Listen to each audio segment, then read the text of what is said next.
in chapter 15, we are going to talk about the raising capital, how to raise capital. But this is not an independent one. This is related to your previous learning. So in chapter 14, you learned the cost of capital. And the cost of capitals are the demand, in other words, the requirement by the investors. Shareholders require this, the bondholders require this, the preferred stockholders require this. Therefore, the financial manager of this company should care about them. Then how can we demand something? They can demand their returns, they can demand their profits because they provided us with their capital. So we have to think about raising capital. And in chapter 16, we are going to extend our discussion. So we are going to think about how much capital should we raise? And this is about the capital structure. So these chapters are related to each other. And in this chapter 15, we are specifically focused on the stock market. So here the stock market means individual investors can purchase and sell the shares of the company. But before the company comes to the stock market, they can also raise capital.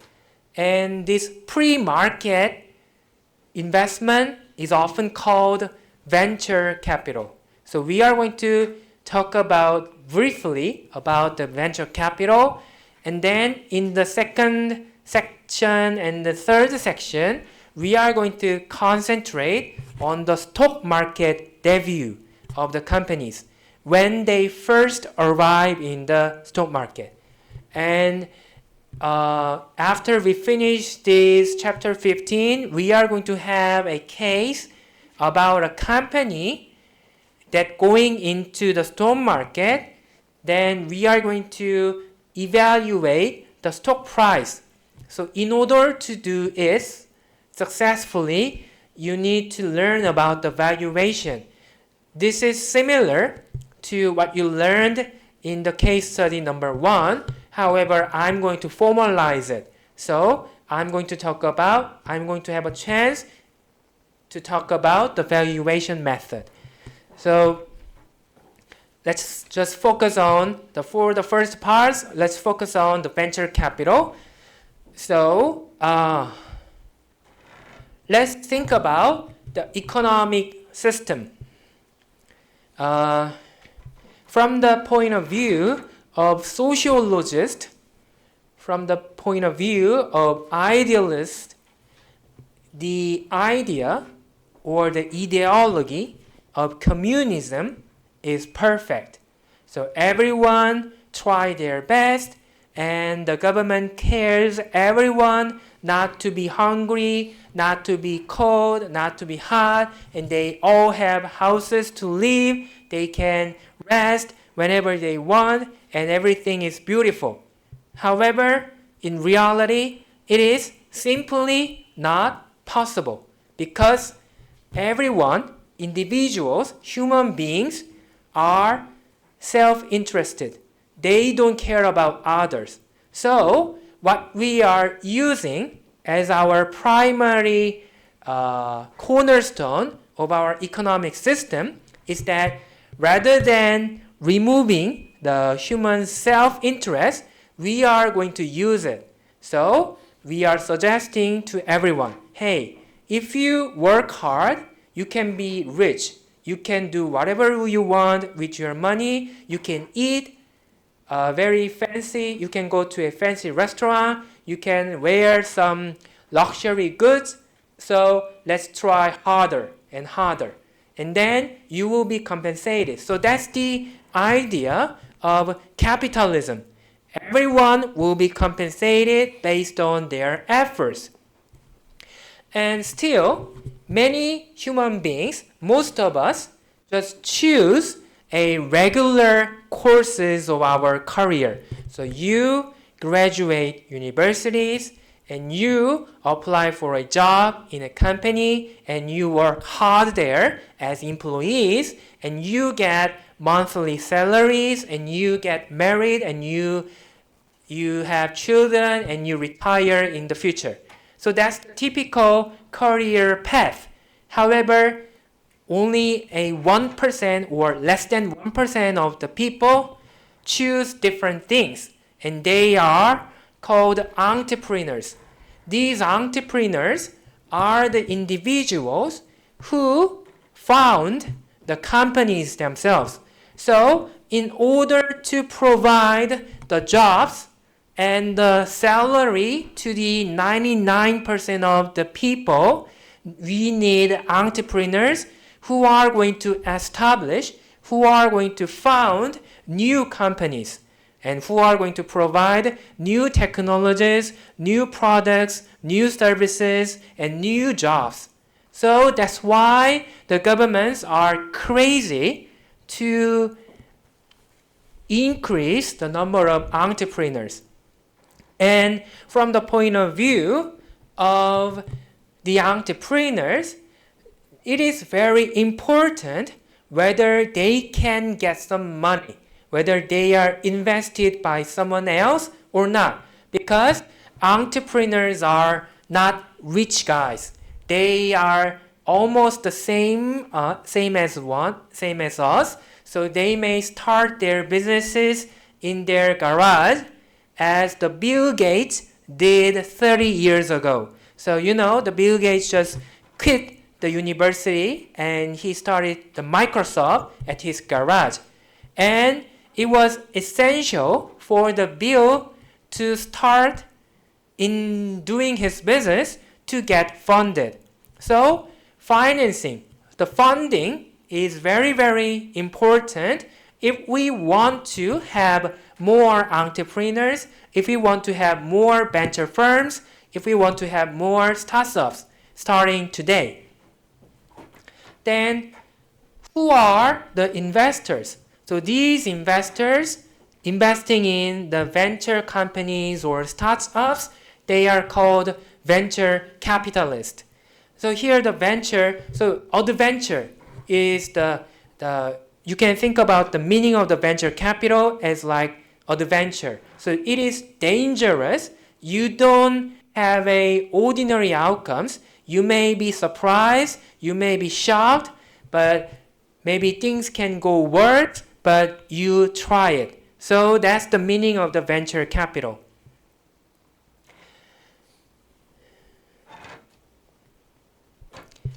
And let me talk about the life cycle. So as a human being, the company also has a life cycle. It is born by the entrepreneurs and it grows and it becomes mature and it becomes old. And suddenly it may die in the future. So if you focus on the startup, in terms of accounting,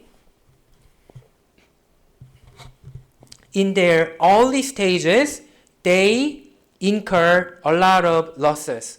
So generally, from their age of 0 to 5, they don't make money at all. They actually lose a lot of money.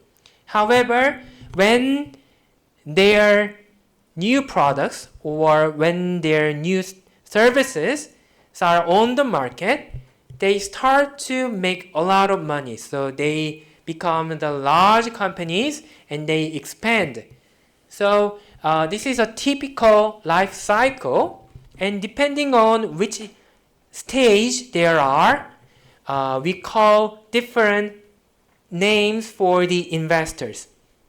So in the first stage, we have seed or the angels, and then in later stages, we have VCs, the venture capitalists. Then who are the seed investors or the angel investors?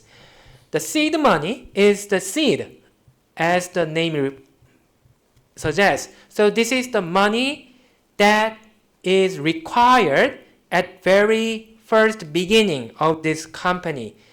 And generally, these money come from friends, family, or their connections, social connections.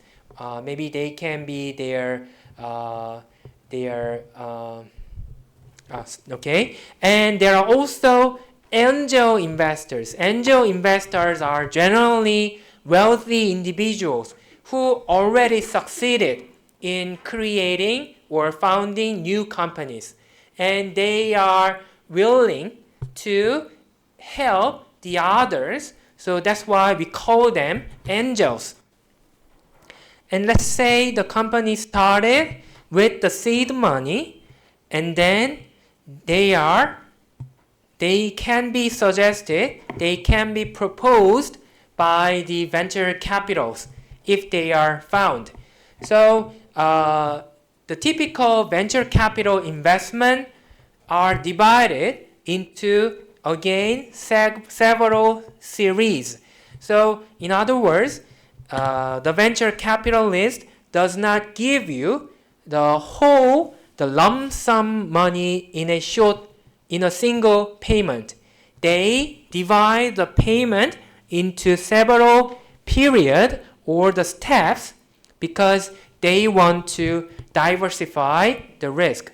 They want to be sure that they want to ensure that you are not a fraud. So if you get $100 million today, maybe you are going to have a world tour. Maybe you are going to go away and you are gone. But that's the failure from the perspective of the investment. So they want to make sure that you are doing your job. You are doing your best to make this company profitable in the future. So that's why they look at the stages of the company. They look at their small achievements, their milestones, and give the money time to time. And among them, the Series A means the first money given by the venture capital. And even at this moment, only 10% of the startup or the venture companies advance to Series A. So 90% fail and they are gone. So this is already a very small chance. And going into Series B, it is more difficult. However, if you once get into Series B, now it is recognition that your products and services can be sold in the market, and you are trying your best to expand your market shares. Maybe you are going to have some marketing, you are going to have some promotions and TV commercials, and then maybe you are going to get your fortune.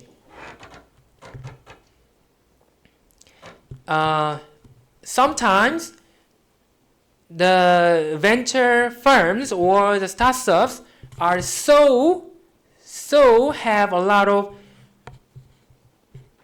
potential, so it may not be enough to stop at this moment. And in that case, these companies will get Series C or D and so on. So late stage financing refers to very special cases that this company is very profitable, they have a lot of potential, so the venture capital again wants to make another big deals about these companies. And let's look at the number of deals.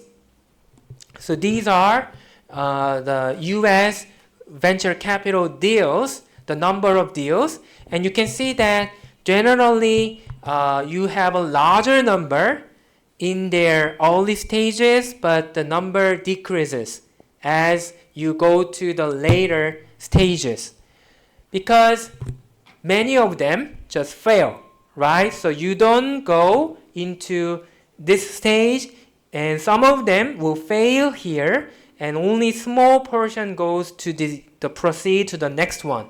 so the number generally decreases. However, if you look at the aggregate investment, the dollar value, the result is the opposite. So angel and seed in aggregate is only about $9.6 billion something. However, if you move on to later stages, you have a larger investment. So what's the difference? So in their early stages, the number of deals are huge. However, each investment is small. However, in the later stages, the number of deals are smaller, but each deal is a very huge investment. So that's why the aggregate size is much larger in the later stages. And let's finally, before we close our session today, talk about the profitable sectors, more favorable ones. As you can expect, nowadays, the most popular venture capital areas are focused on the software. In other words, IT, technologies, information technologies. And you can also find health-related sectors, healthcare, services, devices, and pharma and biotechs. So these represents the trend in the venture capital investment.